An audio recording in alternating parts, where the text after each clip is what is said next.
Hello, I'm Alexander, and today we're checking Kinera Celest Phoenixcall tri-brid IEM, and I would like to say thanks to hifigo for providing the sample for this review.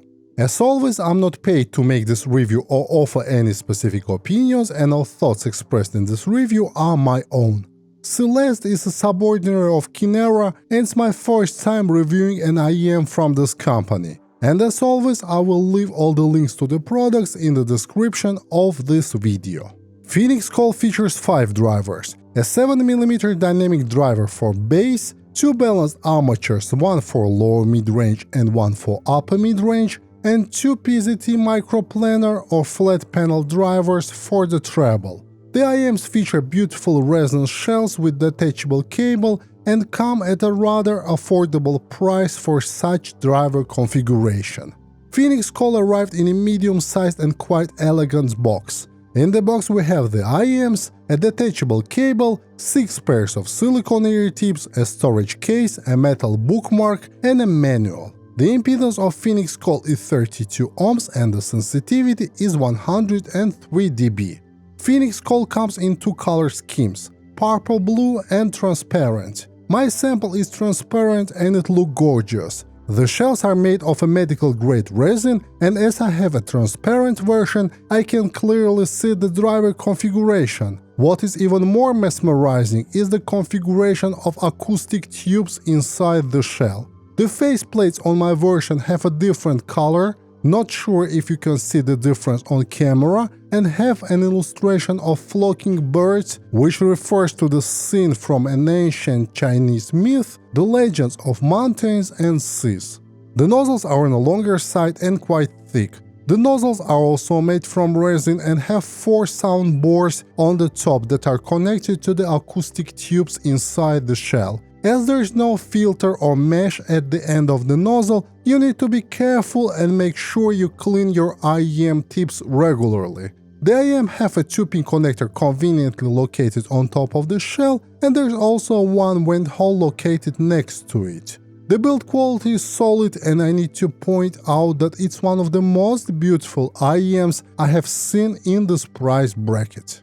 The cable included with this IEM is good too. It's 1.2 meters long silver-plated 5 and copper 8-core cable. There's a 3.5mm connector on one end and 0.78mm 2-pin connectors on the other ends. All the connectors are gold-plated. The 0.78mm connectors have channel markings, and in addition, the base of the right connector is red, which helps with channel navigation. The cable itself is average in thickness, with a metal splitter, metal chin slider, and pre-molded soft ear guides. It's low in microphonics, looks and feels great, and the only downside was a strong chemical smell, which fortunately disappeared in a few days. The Phoenixcall is lightweight, despite the driver configuration, and thanks to its ergonomic shape and the long nozzle, I was able to find a good fit and seal with stock ear tips instantly. If you have really small ears, the fit and nozzle diameter can be an issue,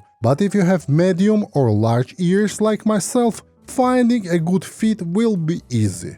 The IEM shells sit very naturally in my ears, and I haven't experienced any discomfort even during long listening sessions. The stock ear tips are still basic, so you might want to replace them. In any case, all sound impressions in this review were with the stock ear tips. Now let's talk about the sound. I would like to mention that all sound impressions on my channel are completely subjective, so they should be taken with a grain of salt. Phoenixcall is quite easy to drive, and my Samsung Galaxy S10 was able to power them just fine. While the S10 deck amp section is not the best, before throwing my main deck amp combos in the game, I always perform the initial tests with my phone. Phoenixcall has a quite powerful bass for a 7mm driver, which a lot of people will appreciate. The bass is punchy, but it is a bit slow. Sub-bass is more prominent than the mid-bass, adding nice rumble to the overall mix, and while mid-bass in my opinion doesn't lack punch, it's a bit soft on some tracks, though there is a minimal bass bleed into the mid-range, and overall the bass has good control.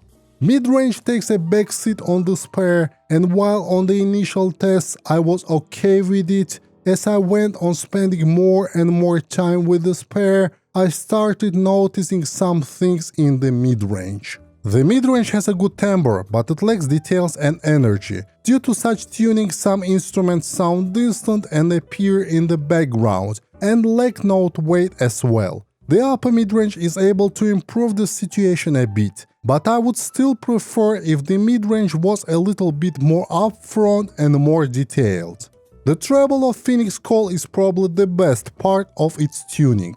It's well extended, airy, quite linear and detailed. It extracts a lot of details and nuances of the recordings, but at the same time it's not harsh or sibilant, even at higher listening volumes. The treble also perfectly balances the low end of this IEM and complements the overall tuning of Phoenixcall well. While it's not the most analytical and detailed treble in this price range, due to character of treble, even not so well recorded material sounds quite rounded yet detailed.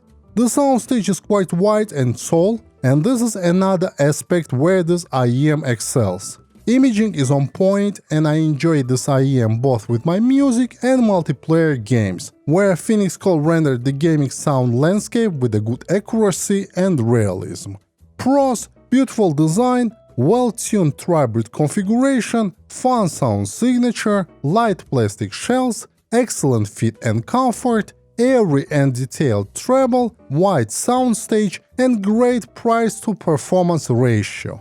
Cons: fit may vary, especially if you have small ears, the mid-range lacks details and energy, bass can sound too soft on occasions, and the carrying case neither corresponds to the price bracket nor is spacious enough to properly hold the IEMs with the cable. Overall, my experience with Phoenixcall was positive, and while it doesn't check all the boxes for me, I still recommend it to anyone looking for beautiful IEMs with a fun sound signature, good comfort, wide soundstage, and affordable tri-brid driver configuration. And that concludes my review for today. If you want to see more content like this, hit the like button and consider subscribing to my channel. See you in the next episode. Goodbye.